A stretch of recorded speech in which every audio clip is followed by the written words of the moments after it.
Hi, I'm Alana. Welcome to another video. In today's video, we're doing a Get Ready With Me for Church. So, I have a few books to recommend today. The first book that I would actually like to recommend is a book that I wrote. So, I wrote a book. I forgot to mention this on this channel, but I did. I wrote a book. It's called Void, and it's a science fiction novel. So I wrote this book over 2024 mainly, and then I finished it at the beginning of 2025. And it's a science fiction novel about a girl who loses her mind from spending too much time staring at herself in the mirror and staring at her phone screen. So you can buy that book on Amazon. I'll leave a link in the description about where you can buy the book.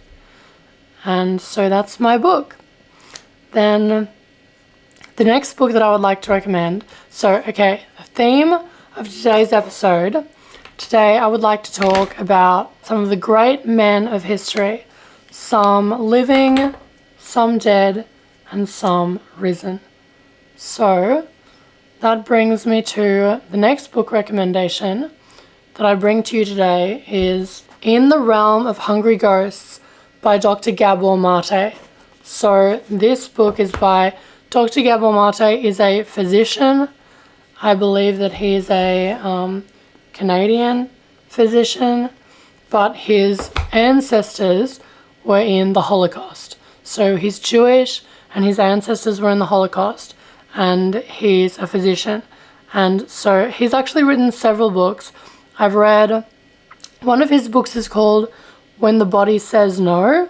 So I read that book, and that book was really good, but this book is so much better. Like, this book, it's so good. He talks about his experience in private practice, like working with people who have addiction, and then he worked at this place called the Portland Hotel, which was basically like a clinic that catered to people who were homeless and living on the streets and like struggling with addiction. So he worked there for several years, and so in this book he writes about like what he has learned about addiction, and he also writes about like some of the patients that he has treated, and he shares their personal stories in the book and how like their addictions affected their lives. Like, there was this one woman, and she was addicted to crack, and she got pregnant, but like she just couldn't stop using crack. So then obviously she lost her baby. Like, the baby was born, but then CPS took it away from her.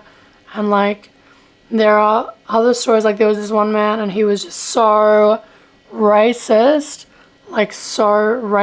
and so hostile, and he kept making like Holocaust jokes when he was visiting Dr. Maté, like in his office and stuff like that, just because this man had had such a bad upbringing that like he was really, really like hostile and defensive and just like mean. And so Dr. Maté has so much patience for these people, and then it's really illuminating and fascinating reading these like people's stories. Like, I need to stop saying like, it's such a bad habit. Reading about these different people that he worked with, and like even the man who was horribly racist and very hostile, he was like a poet. Like, he wrote this beautiful poetry, and so everyone is multidimensional. And then Dr. Maté writes about his own personal experience with addiction. So Dr. Maté, he hasn't had a drug addiction, but he had an addiction to buying classical music CDs. And like, it might sound funny, but he had a hopeless addiction to buying classical music CDs. So he would just be like sitting in his office doing work and just tapping his desk and like looking at his watch, like, when can I finish just because he had to go and drive across town to buy like Beethoven's Third Symphony or whatever. And he talks about how he would spend thousands of dollars at the CD stores just buying classical music CDs, and how one time he literally left a woman in labour to drive across town and buy some classical music CDs. It's not funny. We shouldn't be laughing about Dr. Maté's addiction, but it's definitely like interesting and definitely makes the book so much better because of him sharing his own personal experience. And some critics who have reviewed the book have said like that, you know, Dr. Maté shouldn't be comparing his addiction to buying classical music CDs to the hopeless addictions of his patients who are struggling with like heroin and fentanyl and crack addiction. But I think that it's actually really helpful and really vulnerable and really brave of him to share about his addiction to buying classical music CDs in the book, because like he says, all addictions have the same, you know, mechanism kind of thing, which is that he distinguishes addiction from passion, because he says that when you have a passion like it feeds you, so it gives you energy, whereas an addiction just steals your energy away and gives you nothing and takes everything. So that was such a good book. Now I also want to share about this book. This book is called Truth and Reality by Otto Rank. So I'll just touch on this briefly. Otto Rank was a junior Freudian, and he talked about will psychology. So the first time I read this, I didn't understand it, but then the second time I read it, I kind of understood it a bit more, but it's very challenging material. But in his will psychology, he talks about how there's the creative and the neurotic, and so the creative has like their will, they are able to channel their will into like creative action, whereas the neurotic, because he's so like in his own head and in his own ego, his will is stifled and it makes him unable to act because he's so like, you know, overthinking and like obsessed with himself and stuff like that.